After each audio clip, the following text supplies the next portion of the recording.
இந்த கிராமத்தை சுற்றி 16 திக்கில் ஐயனார் கோவில் இருக்குன்னு சொன்னேன். இந்த ஐயனாரை தாண்டி இந்த கிராமத்துக்குள்ள எந்த விதமான ஒரு தீய சக்தியும் நுழைந்து விட முடியாதாம். இந்த ஆலயத்திற்கு வருகின்ற பக்தர்களையும் சரி, இந்த கிராமத்தையும் சரி, 16 திக்குகளில் இருக்கக்கூடிய ஐயனார் ஆகப்பட்டவர் காத்து வருகிறாராம். அதனால் இந்த கோவிலை நம்ம தரிசனம் பண்ணுறது அப்படிங்கிறது நமக்கெல்லாம் மிகப்பெரிய பேறு என்றே சொல்ல வேண்டும். இந்த அற்புதமான இறைவனை நாம் தரிசித்தால் நம்ம மனசில் எந்த ஒரு காலத்திலும் பய உணர்ச்சிகள் இருக்காதாம். நம்ம மனசில் பயம் இருக்காது. மனசுக்குள்ள ஒரு தைரியமானது தானாகவே ஊற்றெடுக்குமா. அப்பேற்பட்ட சிறப்பு வாய்ந்த இந்த வாலீஸ்வரர் அருளக்கூடிய இந்த திருத்தலத்திற்கு சென்று இந்த இறைவனை தரிசித்து இந்த முத்தாம்பிகையும் தரிசிக்க வேண்டும். இந்த ஆலயத்தில் இருக்கக்கூடிய பரிவார சந்நிதிகள் எண்ணற்றவை.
வாலிக்கே அருள் புரிந்த திருத்தலம் என்பதால் இந்த திருத்தலத்தில் நமக்கு எல்லா விதமான பிரார்த்தனைகளும் இங்கே நிறைவேறும்.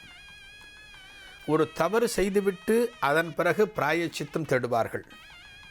நம்மளும் அப்படி தான். ஒரு தப்பை பண்ணிவிடுவோம். அந்த தப்பை பண்ணிவிட்டு ஆண்டவன் கிட்ட போய் மன்னிப்பு கேட்போம். இறைவன் மன்னித்து அருளக்கூடிய குணம் படைத்தவன். இறைவன் நமக்கு ஒரு விமோச்சனம் கொடுத்துடுவான். நமக்கு திருமணம் தள்ளி போகிறது அல்லது புத்திர பாக்கியம் தள்ளி போகிறது.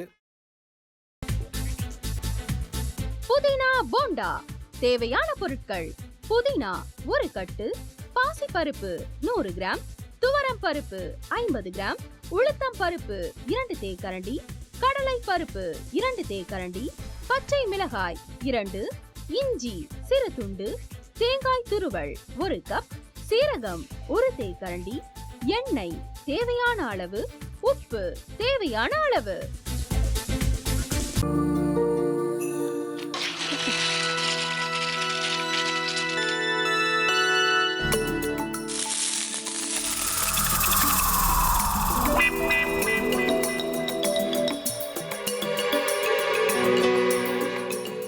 இந்த ஆம்லெட் பண்றதுக்குள்ள போதும் போதும் ஆயிடுது. தவையோட ஒட்டிக்குது.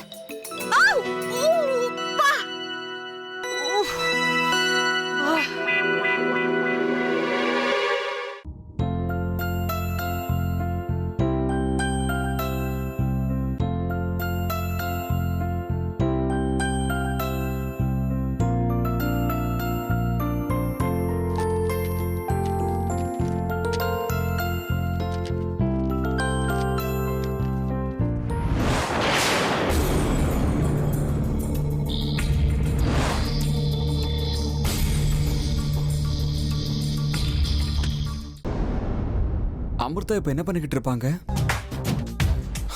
நாளைக்கு எல்லாரும் சேர்ந்து அவங்க வீட்டுல பொண்ணு கேட்கறதுக்காக போறோம். என்ன மாதிரி அவங்களும் ரொம்ப எக்ஸைட்டா இருப்பாங்களோ? அதான் ஃபோன் நம்பர் இருக்கே, ஃபோன் பண்ணி கேட்டுடலாம்.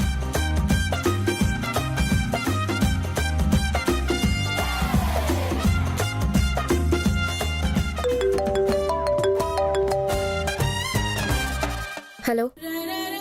ஆஹா, தேன் மாதிரி உங்க வாய்ஸ் ரொம்ப ஸ்வீட்டா இருக்குங்க.